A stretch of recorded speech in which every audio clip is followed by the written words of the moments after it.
Hello everyone, welcome to this presentation on moving Bragg solitons in a coupler with separated grating and cubic quintic nonlinearity for NUSO 2021. I am Nadia Anam and this work has been done at the Fiber Optics and Photonics Laboratory at the University of Sydney under the supervision of Associate Professor Javed Atai. In this research, our prime objectives were to investigate the existence and subsequent stability of moving solitons. For this, the chosen structure was a dual-core optical coupler. Here, one of the cores was considered to exhibit cubic quintic, that is fifth-order nonlinearity, while the other core was considered to be linear with periodic Bragg grating. Fiber Bragg gratings, or FBGs, are optical structures that can be designed to exhibit varying refractive index. Structures with FBGs have been known to possess high dispersions, which are almost 1,000,000 times higher than the dispersion in regular silica fibers. If we are somehow able to counterbalance this high dispersion with a high order nonlinearity, such as a third or fifth order nonlinearity, then there is the potential to obtain soliton-like structures, which are basically high-intensity ultra-short pulses that would ideally travel an entire fiber length without any energy loss. These pulses, called Bragg solitons, theoretically may possess any velocity between 0 and the speed of light in the medium. For the theoretical modeling of our chosen semilinear structure, we have used the following set of coupled mode equations, which have been derived from the well-known nonlinear Schrödinger equations. Here, the first pair of equations represents the nonlinear core, while the second pair of equations represents the linear core with uniform Bragg gratings. U and V are the forward and backward propagating waves respectively in the nonlinear core, while phi and psi are their counterparts in the linear core.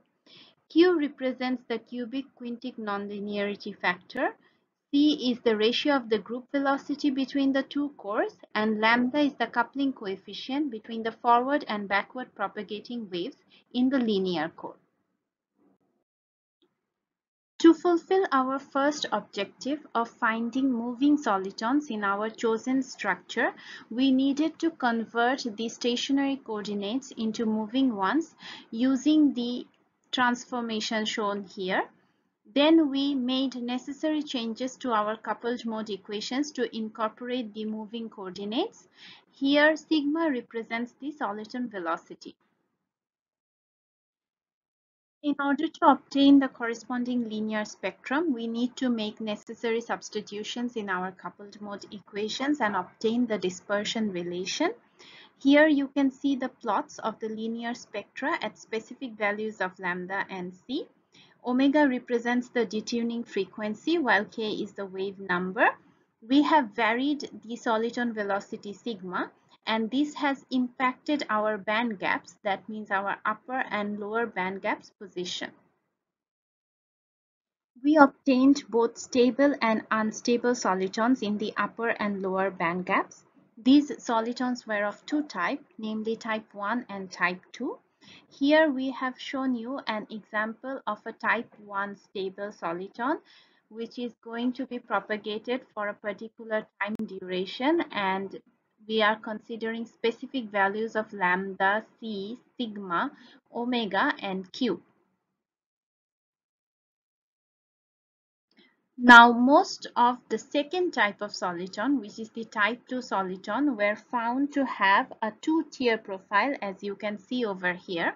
And when we propagated these types of solitons, all of them were found to be destroyed.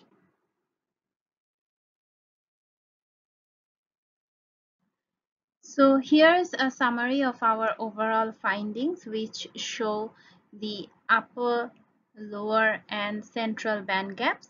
You can see that we have obtained both stable and unstable solutions of two different types, and they are plotted on the Q omega axis. I would like to conclude by highlighting our findings from this study. Stable moving solitons were only of the type 1 category and they were found in both the upper and lower band gaps. All the type 2 solitons were found to be unstable.